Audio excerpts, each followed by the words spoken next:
ଆଜିର ମୁଖ୍ୟ ସମାଚାର। ହେଲୋ ବନ୍ଧୁଗଣ, କ'ଣ ଚାଲିଛି? ଆଜି ତାରିଖ 29 ଏପ୍ରିଲ 2026, ବୁଧବାର, ହିନ୍ଦୀ ତିଥି ଅନୁସାରେ ତ୍ରୟୋଦଶୀ।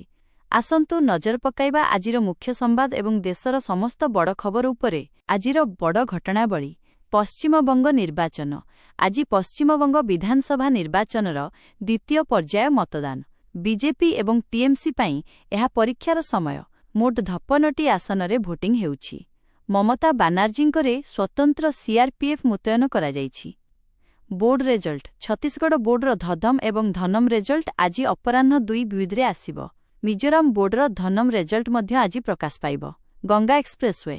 ଆଜି ପ୍ରଧାନମନ୍ତ୍ରୀ ମୋଦି ଦେଶର ସବୁଠାରୁ ଲମ୍ବା ଏକ୍ସପ୍ରେସୱେ 594 କିମିର ଉଦ୍ଘାଟନ କରିବେ।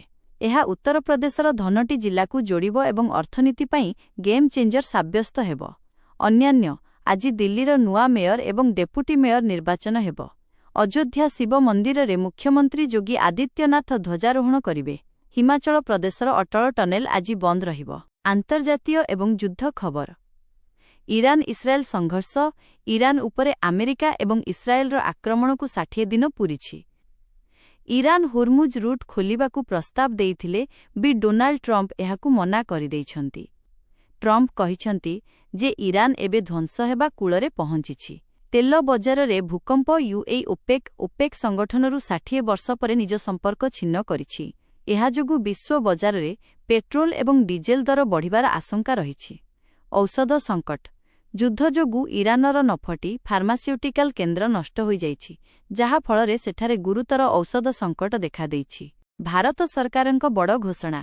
ପେଟ୍ରୋଲ ଡିଜେଲ ଦର। ଭାରତ ସରକାର ସ୍ପଷ୍ଟ କରିଛନ୍ତି ଯେ ନିର୍ବାଚନ ପରେ ମଧ୍ୟ ପେଟ୍ରୋଲ ଡିଜେଲ ଦର ବଢ଼ାଯିବ ନାହିଁ। ୟୁରିଆ କାରଖାନା। ଭାରତ ଏବଂ ରୁଷ ମିଶି ଏକ ବଡ଼ ୟୁରିଆ କାରଖାନା ସ୍ଥାପନ କରିବେ, ଯାହା ଫଳରେ ଚାଷୀଙ୍କୁ ଆଉ ସମସ୍ୟା ହେବ ନାହିଁ। ସୀମାପାର ଆତଙ୍କବାଦ। ଏସ୍ସିଓ ବୈଠକରେ ପ୍ରତିରକ୍ଷା ମନ୍ତ୍ରୀ ରାଜନାଥ ସିଂ ଆତଙ୍କବାଦ ବିରୋଧରେ କଡ଼ା ଚେତାବନୀ ଦେଇଛନ୍ତି। ରାଜ୍ୟ ସମାଚାର। ଓଡ଼ିଶା ଓ ଅନ୍ୟାନ୍ୟ। ଓଡ଼ିଶାର ଗର୍ବ। ଓଡ଼ିଶାର ଭୁବନେଶ୍ୱରରେ ଆୟୋଜିତ ବଧତମ ଫେମିନା ମିସ୍ ଇଣ୍ଡିଆ ନଧନବରେ ଗୋଆର ସାଧ୍ୱୀ ସତୀଶ ବିଜେତା ହୋଇଛନ୍ତି। ଓଡ଼ିଶା ଦୁଃଖଦ ଘଟଣା। ଜନଗଣନା ଡ୍ୟୁଟିରେ ଥିବା 2 ଜଣ ଶିକ୍ଷକଙ୍କ ପ୍ରବଳ ଗରମ ହିଟ୍ ଷ୍ଟ୍ରୋକ୍ ଯୋଗୁଁ ମୃତ୍ୟୁ ଘଟିଛି। ଆଉ ଏକ ଆଶ୍ଚର୍ଯ୍ୟଜନକ ଘଟଣାରେ ଜଣେ ବ୍ୟକ୍ତି ନିଜ ମୃତ ଭଉଣୀର କଙ୍କାଳ ଧରି ବ୍ୟାଙ୍କରେ ପହଞ୍ଚିଥିଲେ, କାରଣ ବ୍ୟାଙ୍କ କର୍ମଚାରୀ ପ୍ରମାଣ ମାଗୁଥିଲେ। ଗୁଜରାଟ ନିର୍ବାଚନ। ଗୁଜରାଟ ପୌର ନିର୍ବାଚନରେ ବିଜେପି କ୍ଲିନ୍ ସୁଇପ୍ କରିଛି। ସମସ୍ତ ଧପଟି ନିଗମରେ ବିଜେପି ଜିତିଛି। ହିମାଚଳ ପଞ୍ଚାୟତ ନିର୍ବାଚନ। ମେ ମାସରେ 3ଟି ପର୍ଯ୍ୟାୟରେ ହିମାଚଳରେ ପଞ୍ଚାୟତ ନିର୍ବାଚନ ହେବ। ବିଜନେସ୍ ଏବଂ ବ୍ୟାଙ୍କିଂ ଅପଡେଟ୍। ସୁନା ରୂପା। ସୁନା ଦର ପ୍ରାୟ 1800 ଟଙ୍କା ଏବଂ ରୂପା ଦର ଫଦଦରୁ ଅଧିକ ହ୍ରାସ ପାଇଛି। ଏବେ ସୁନା ପ୍ରାୟ 1.5 ଲକ୍ଷ ଟଙ୍କା 10 ଗ୍ରାମରେ ପହଞ୍ଚିଛି। ଆର୍ବିଆଇର ନୂଆ ନିୟମ। 1 ଏପ୍ରିଲ ନଭେମ୍ବରରୁ ବ୍ୟାଙ୍କିଂ କ୍ଷେତ୍ରରେ ବଡ଼ ପରିବର୍ତ୍ତନ ହେବ। ଏବେ ଇସିଏଲ୍ ମଡେଲ ଅନୁସାରେକୁ 3 ଭାଗରେ ବିଭକ୍ତ କରାଯିବ। ଛଟେଇ ଆଶଙ୍କା। ଏଆଇ ଯୋଗୁଁ ମାଇକ୍ରୋସଫ୍ଟ ଏବଂ ମେଟା ଭଳି କମ୍ପାନୀରେ 92,000 କର୍ମଚାରୀ ଚାକିରି ହରାଇପାରନ୍ତି। ଟେକ୍ନୋଲୋଜି ଏବଂ ସାଇବର ସୁରକ୍ଷା।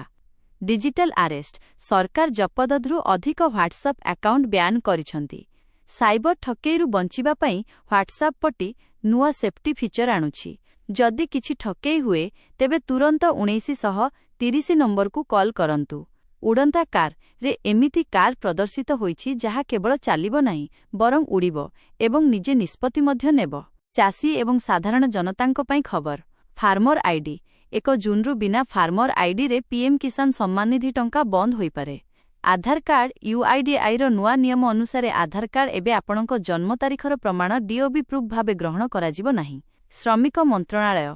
ପ୍ରବଳ ଗରମ ଯୋଗୁଁ ବାହାରେ କାମ କରୁଥିବା ଶ୍ରମିକଙ୍କ ପାଇଁ ନୂଆ ଗାଇଡ୍ଲାଇନ୍ ଜାରି କରାଯାଇଛି।